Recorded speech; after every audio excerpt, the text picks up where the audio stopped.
प्रिय दर्शकों नमस्कार, हाजिर हूँ। आज हम चर्चा करेंगे धनु लगन की जन्म कुंडली में योग कारक ग्रह, मारक ग्रह एवं समग्रह के बारे में। कल मैंने आपको बताया था वृश्चिक लगन की जन्म कुंडली में, आज मैं आपको बताऊंगा धनु लगन की जन्म कुंडली में। प्रिय दर्शकों, कल भी मैंने आपको बताया था यदि आप योग कारक, मारक एवं समग्रह की संपूर्ण जानकारी चाहते हैं तो मैं पहले से 3 वीडियो बना चुका हूं, योग कारक ग्रह के नाम से, मारक ग्रह के नाम से और समग्रह के बारे में, समग्रह के नाम से।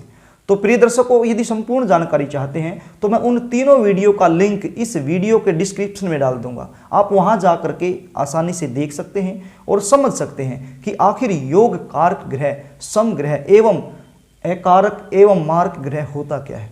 तो प्रिय दर्शकों, ज्यादा समय न लगाते हुए आज के कार्यक्रम को आरंभ करते हैं।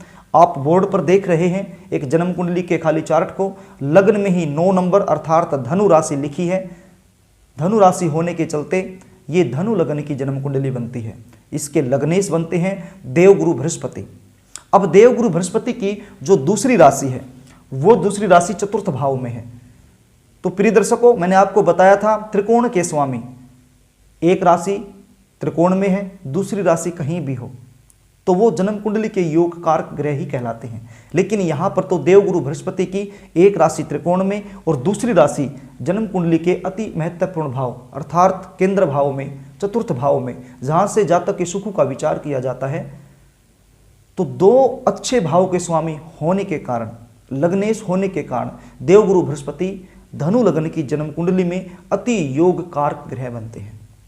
तो प्रिय दर्शकों, बात करें पंचम भाव अर्थात दूसरे त्रिकोण की, यहां पर 1 नंबर अर्थात मेष राशि जिसके स्वामी बनते हैं मंगल देव। अब मंगल देव की जो दूसरी राशि है वो जन्म कुंडली के द्वादश भाव में है, कोई फर्क नहीं पड़ता, एक राशि त्रिकोण में होनी चाहिए तो वो योग कारक ग्रह ही कहलाता है। और यहां मंगल देव की लग्नेश के साथ अति मित्रता भी है। तो एक त्रिकोण का स्वामी, दूसरा लग्नेश से मित्रता होने के चलते मंगल देव भी धनु लगन की जन्म कुंडली में अति योग कारक ग्रह बने। अब प्रिय दर्शकों, नवम भाव को देखिए। नवम भाव में 5 नंबर राशि सिंह राशि जिसके स्वामी बनते हैं सूर्य देव। एक त्रिकोण के स्वामी, दूसरा लग्नेश से अति मित्रता होने के चलते सूर्य देव भी धनु लगन की जन्म कुंडली में अति योग कारक ग्रह की श्रेणी में आते हैं। तो प्रिय दर्शकों, धनु लगन की जन्म कुंडली में देवगुरु बृहस्पति, मंगल देव, वहीं सूर्य देव अति योग कारक ग्रह बनते हैं। ये जन्म कुंडली में जिस भी भाव में बैठेंगे, जिस भी भाव को देखेंगे, उस भाव संबंधित फल में हमेशा वृद्धि करेंगे। प्रिय दर्शकों, अब बात करते हैं मारक ग्रह की। आप जन्म कुंडली के दूसरे और तीसरे भाव को देख रहे हैं, यहाँ के स्वामी बनते हैं शनिदेव। अब दोनों ही भाव इतने अच्छे नहीं हैं, दूसरा भाव मारक भाव कहलाता है और जो लग्नेश है उनके साथ भी शनिदेव की अति शत्रुता है। इसके चलते शनिदेव धनु लगन की जन्म कुंडली में अति मारक ग्रह की श्रेणी में आते हैं।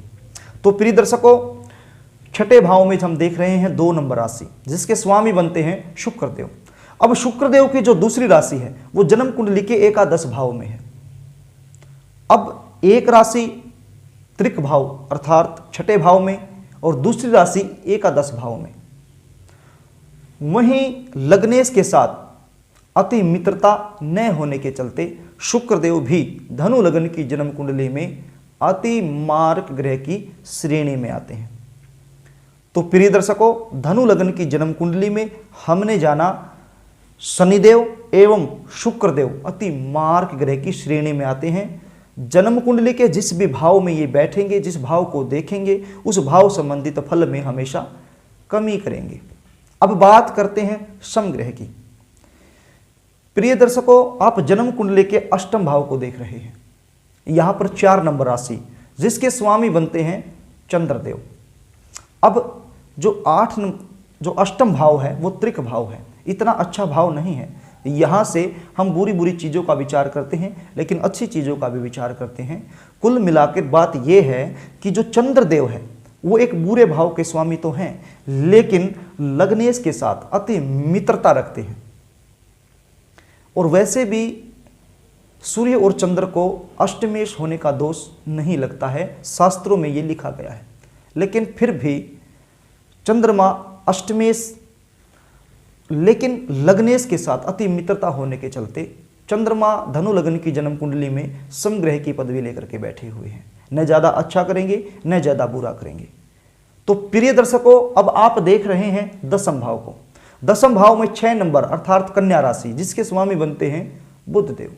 अब बुध देव की जो दूसरी राशि है वो जन्म कुंडली के सप्तम भाव में मार्क भाव।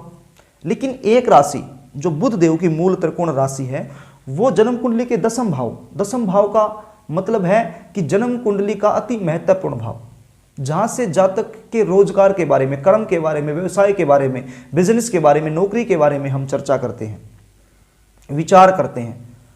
तो एक बहुत अच्छे भाव के स्वामी होने के चलते और लगने से अति मित्रता न होने के चलते, अब बुध और गुरु की अति मित्रता नहीं है, लेकिन बुध ज्ञान है, माफ कीजिएगा, देवगुरु बृहस्पति ज्ञान है और बुध बुद्धि है। तो इसके चलते बुध देव भी इस जन्म कुंडली के अर्थात धनु लग्न की जन्म कुंडली में समग्रह की पदवी लेकर के बैठे हैं। तो प्रिय दर्शकों, धनु लग्न की जन्म कुंडली में चंद्रदेव और बुध देव समग्रह की पदवी लेकर के बैठे हैं। ये न ज्यादा अच्छा करेंगे न ज्यादा बुरा करेंगे।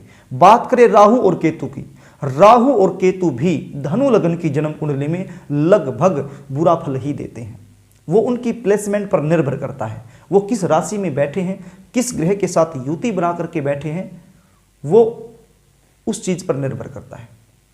तो प्रिय दर्शकों, आज आपने जाना धनु लग्न की जन्म कुंडली में यदि हम योग कारक ग्रह की बात करें तो देवगुरु बृहस्पति, मंगल देव, वहीं बात करें सूर्य देव।